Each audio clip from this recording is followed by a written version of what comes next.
আসসালামু আলাইকুম ওয়া রাহমাতুল্লাহি ওয়া বারাকাতুহু নাহমাদুহু ওয়া নুসাল্লি আলা রাসূলিহিল কারীম ক্বালা রাসূলুল্লাহি সাল্লাল্লাহু আলাইহি ওয়াসাল্লাম ইন্নাল্লাহা জামিলুন ইউহিব্বুল জামাল আও কামা ক্বালা আলাইহিস সালাতু ওয়াসসালাম। সুপ্রিয় দর্শক মণ্ডলী, কাছে দূরে দেশে দেশের বাহিরে যে অবস্থান থেকে চোখ রেখেছেন নিউজ 24 এর পর্দায় আপনাদের প্রিয় অনুষ্ঠান ইসলাম আমরাকে দেখার জন্য সকলকে আজকের এই সুন্দর আয়োজনে স্বাগত জানাচ্ছি, আমন্ত্রণ জানাচ্ছি। আল্লাহ রাব্বুল কারীম জগতে যা সৃষ্টি করেছেন সকল কিছু সুন্দর, জমিন সুন্দর, আসমান সুন্দর, পাহাড় পর্বত তরুলতা যা আছে মাখলুকাতের সকল কিছু সুন্দর। না জানি রাব্বুল কারীম আপনি কত সুন্দর। সত্যি আল্লাহ তাআলা জমিনকে সৃষ্টি করেছেন যা আজ পর্যন্ত কোনো জায়গাতে আমাদেরকে নিয়ে দেবে যায় নেই, এবং আকাশকে খুঁটিবিহীন আল্লাহ তাআলা সৃষ্টি করেছেন। এজন্যই বিশ্ববরণ্য কবি আল্লামা শেখ সাদী রহমতুল্লাহ আলাইহি বলেছেন, আজ-জমিনে খুশকে দরিয়া নদ গিয়া আসমারা বেসুতুদারত নেগা। আল্লাহ তাআলা আকাশকে খুঁটিবিহীন সৃষ্টি করেছেন। হযরত ঈসা আলাইহিস সালাতু ওয়াসসালাম মাতৃকোলে কথা বলেছেন, সুবহানাল্লাহ, একদিনই শিশু ছিলেন। তো আল্লাহ তাআলা কাদের মুতলক, সকল শক্তির মালিক, তিনি সুন্দরভাবে সকল কিছু সৃষ্টি করেছেন, সুন্দরকে পছন্দ করেন। ইমাম মুসলিম রহমতুল্লাহি আলাইহি এই হাদিসটিকে উল্লেখ করেছেন।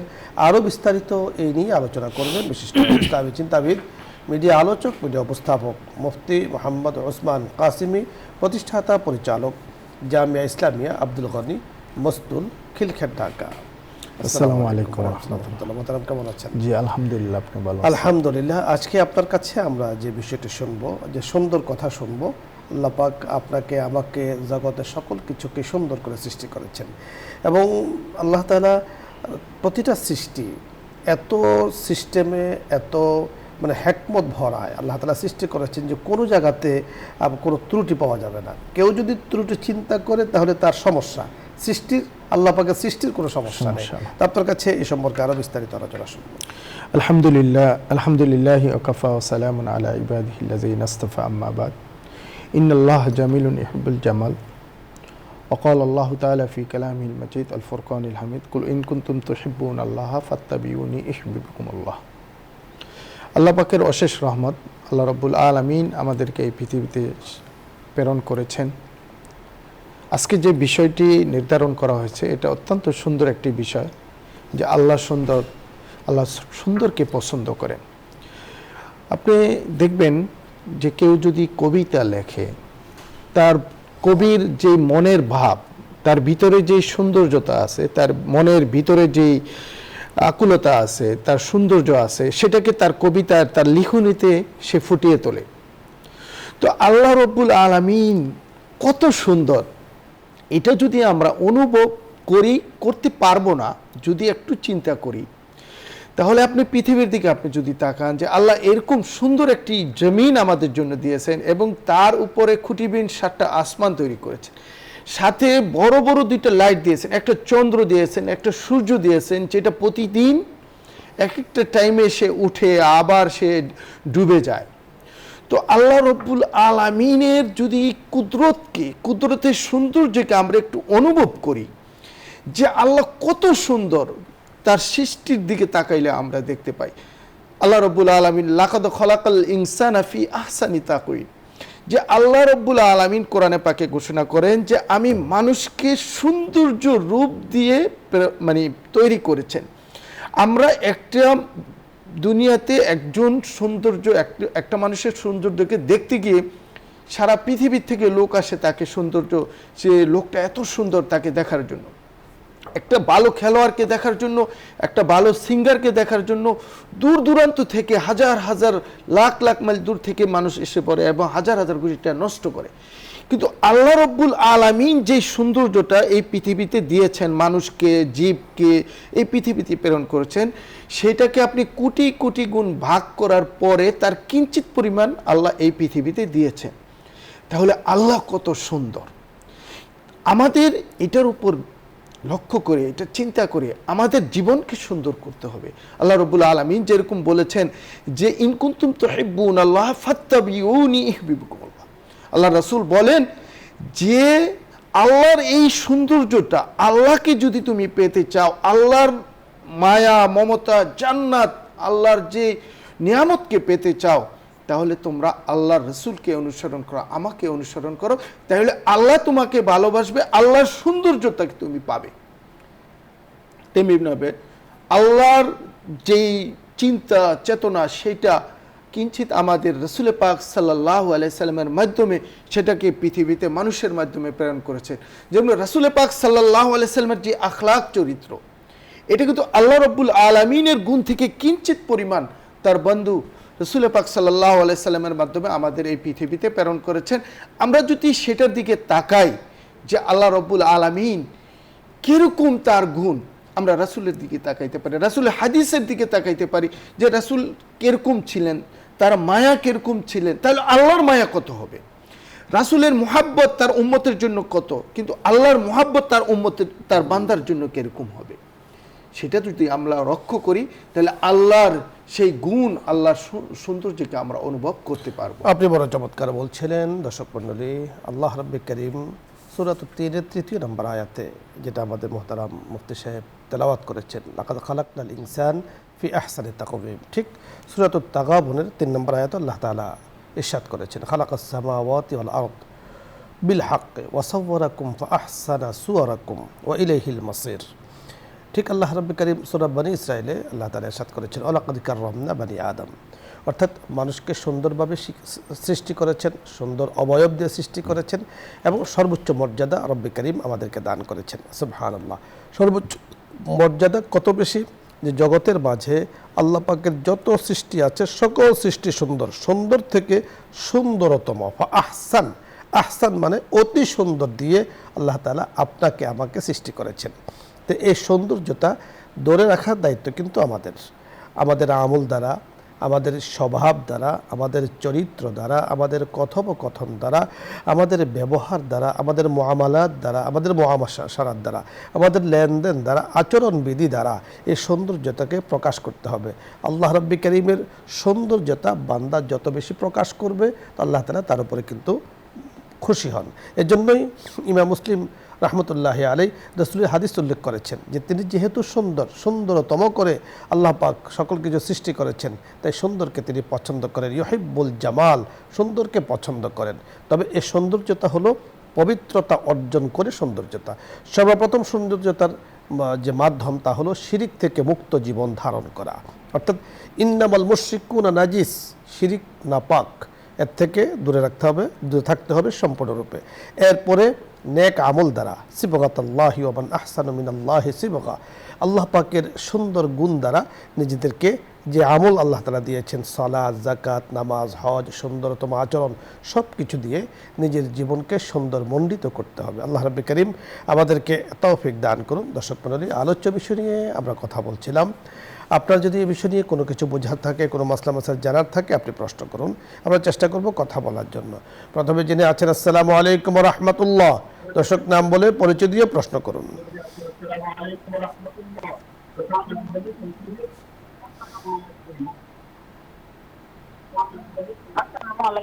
ওয়ালাইকুম আসসালাম ওয়া রাহমাতুল্লাহ। হুজুর, আমি বলতে চাচ্ছি আমার ছেলে একদম বিপদগ্রস্ত নিশ্চয়ই। এখন আমি তো কিছু টাকা জাকাত দিতে, বোঝা যাচ্ছে না, আপনার কথাগুলো জোরে বলতে হবে।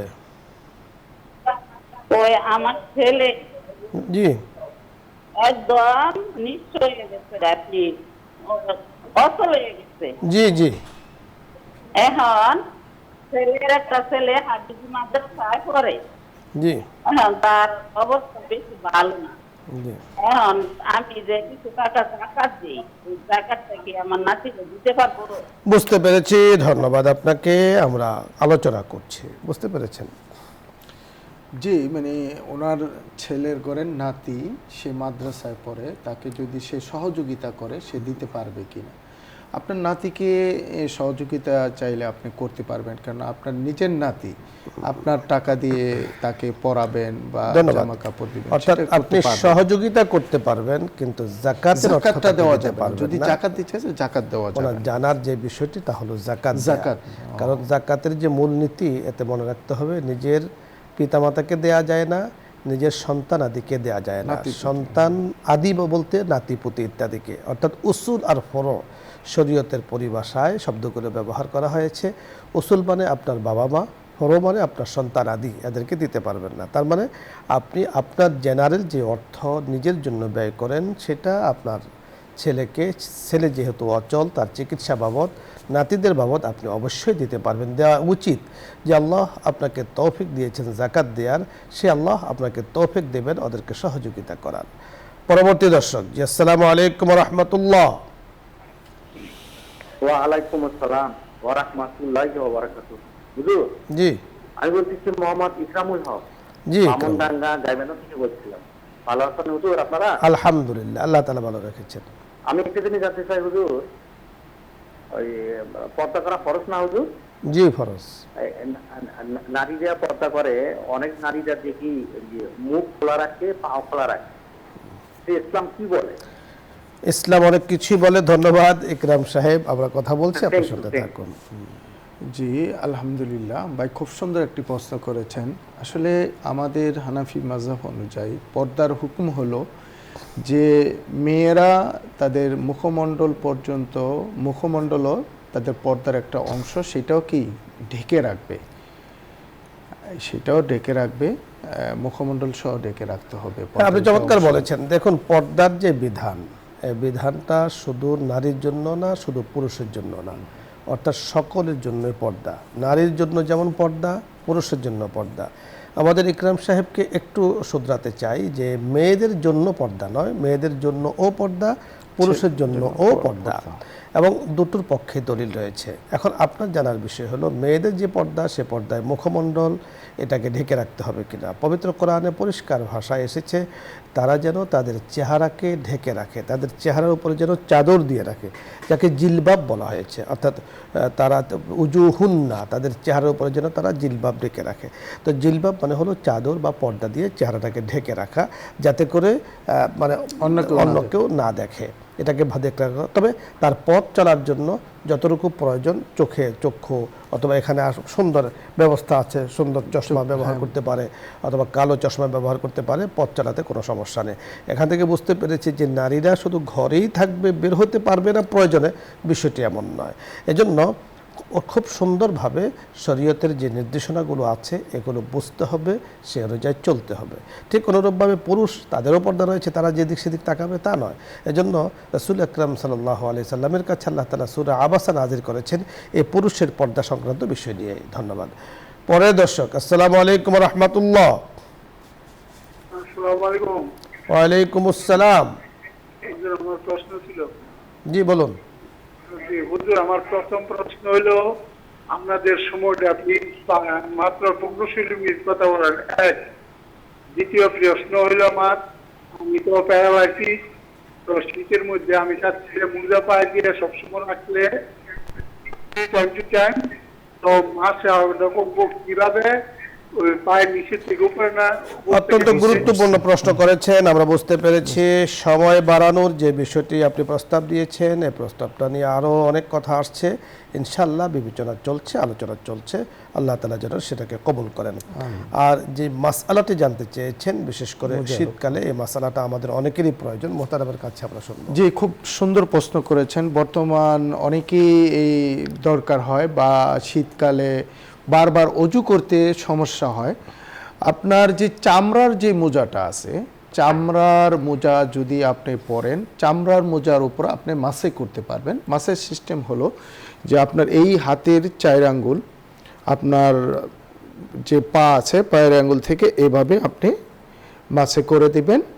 মাছে করে দিলে আপনার যে পা ধোয়ার যে এটা, পা ধুতে হবে না, আপনি মাসে করলে। অর্থাৎ এখানে একটু আমরা ওনাকে বা যুক্ত করব আপনার কথার সাথে, যে মৌজার উপরে মাসেহ, অর্থাৎ মাসেহ আলাল খুফাইন, মৌজার উপরে মাসেহ করা শরীয়তে জায়েজ। এখন আপনাকে বুঝতে হবে যে এটা কোন মোজা, যে সব মোজা নয়। আমরা যে মোজা পরি সুতার মোজা, সে মোজা নয়। আমরা যে মোজা পরি পাতলা মোজা, সে মোজা নয়। অবশ্যই সেটা হতে হবে চামড়ার মোজা অথবা মোটা সুতার মোজা, যে সুতার দিয়ে উপর থেকে পানি নিচে না যায়, অর্থাৎ রেক্সিন বা এই ধরনের মোটা, উপরে পানি বা ময়লা নিচে পায়ে না ঢোকে, এই ধরনের মোজা যদি হয় সেটাকে বলা হয় মোজার উপরে মাসেহ, আপনি করতে পারবেন। এখন আপনি প্যারালাইসিসের রোগী, এখানে কতক্ষণ জন্য, আপনি যখন বাড়িতে থাকবেন তখন এই মোজার উপরে আপনি একদিন এক রাত্র অর্থাৎ 24 ঘন্টা আপনি মাসাজ করতে পারবেন। 24 ঘন্টা পরে মোজা খুলে ফেলতে হবে, খুলে এরপরে পাও ধৌত করে আবার মোজা পরবেন, আবারও 24 ঘন্টা আপনি মাসাজ করতে পারবেন। মুসাফির যদি হন তাহলে 3 দিন 3 রাত্র আপনার জন্য সুযোগ আছে, ঠিক একই নিয়মে। হ্যাঁ, কোনো কারণে যদি এই মোজা খুলে যায় তাহলে মোজার যে মুদ্দত ছিল অর্থাৎ মাসাহের যেই নিয়মটা আপনি পালন করছিলেন সেটা কিন্তু ছুটে যাবে। আবার নতুনভাবে আপনাকে পাও ধৌত করে অজু যদি থাকে আপনি মোজা পরিধান করবেন। এ হলো মোজার মাসআলা। সুযোগ আছে, তবে সুযোগটা নিয়মের সাথে পালন করতে হবে। মোহতারাম, ধন্যবাদ আপনাকে। দর্শক মণ্ডলী, আপনাদের সকলকে ধন্যবাদ জানাচ্ছি। আজকের সুন্দর আয়োজনে আপনারা অংশগ্রহণ করেছেন। আল্লাহ রাব্বি কারীমের তৌফিকে আল্লাহ তাআলা আমাদেরকে তৌফিক দিয়েছেন, আমরা কথা বলতে পেরেছি এবং যে গুরুত্বপূর্ণ মাসআলা, বিশেষ করে শেষ যে শীতকালীন যে মাসআলাটা আলোচনা হয়েছে আমাদের জন্য গুরুত্বপূর্ণ। আল্লাহ তাআলা আমাদেরকে বোঝার তৌফিক দান করুন। এমন কোনো কাজ করব না যেটা শরীয়তের বাইরে। আমরা দেখেছি, শুনেছি অনেকের কাছে যে অনেকে যে সাধারণ মোজার উপরে মাসাজ করতে শুরু করে, আসলে এর দ্বারা কিন্তু মাসে হবে না, আর মাসে যখন না হবে অজু হবে না, অজু না হলে নামাজও হবে না। আল্লাহ তাআলা আমাদেরকে তৌফিক দান করেন। এখন দোয়া হবে, দরুদ ইস্তিগফার পাঠ করি। আল্লাহুম্মা সাল্লি আলা سيدنا ونبينا وشفيعنا وحبيبنا ومولانا محمد صلى الله عليه وعلى آله وأصحابه وبارك وسلم. أستغفر الله ربي من كل ذنب وأتوب إليه. لا حول ولا قوة إلا بالله العلي العظيم. الحمد لله رب العالمين. الحمد لمن قدر خيرا وخبالا والشكر لمن صور حسنا وجمالا. اللهم الہی گر کے دریا اے گناہم تو میں دانی و خود ہستے گواہم. اللهم گناہ بے عدد را بار بستم ہزارہ بار توبہ شکستم. اللهم آمین. مغفرت دارد امید ز لطف تو ذاکہ خود فرمود الا تقنتو. اللهم مولا کریم یا اللہ یا ارحم الراحمین, আমরা গুনাহগার খাতাকার বান্দার আল্লাহ আপনার শাহী দরবারে হাত তুলেছি। ওগো করিম, জগতের মানুষের দরজা বন্ধ হয়ে যায়, কিন্তু আপনার দরজা মাওলাই করিম 24 ঘন্টার মধ্যে, সপ্তাহের মধ্যে, মাসে, বছরে, ইয়া আল্লাহ কিয়ামত পর্যন্ত এক মুহূর্তের জন্য মাওলাই করিম বন্ধ হয় না। সকল জগতের মানুষ আপনার সৃষ্টি, যখন ঘুমিয়ে পড়ে আপনি ডাকতে থাকেন ক্ষমা করার জন্য। ওগো করিম, মেহেরবানি করে ক্ষমাকারীদেরকে, যাদেরকে ক্ষমা করেছেন তাদেরকে তালিকাভুক্ত আমাদেরকে করে দেন। ইয়া আল্লাহ, মেহেরবানি করে আমাদেরকে আপনি মাফ করে দেন। যাদের আয়োজনে এত সুন্দর প্রোগ্রাম, ইয়া আল্লাহ তাদেরকে মাফ করে দেন। বিশেষ করে বসুন্ধরা চেয়ারম্যান মহোদয়কে, সদস্য যারা আছেন, মাওলাই করিম আমাদের যারা আছে, মুসলমানদের পরিবারের সদস্য যারা আছে, সকলকে রহম করম দ্বারা, জীবনের প্রত্যেকটি হালাতের উপরে রহম করম দ্বারা আপনি ভরপুর করে দেন। আপনার হাবিবুর উসিলা আমাদের দোয়াকে কবুল করে নেন, দুনিয়া আখিরাতে কল্যাণের ফয়সালা করে দেন।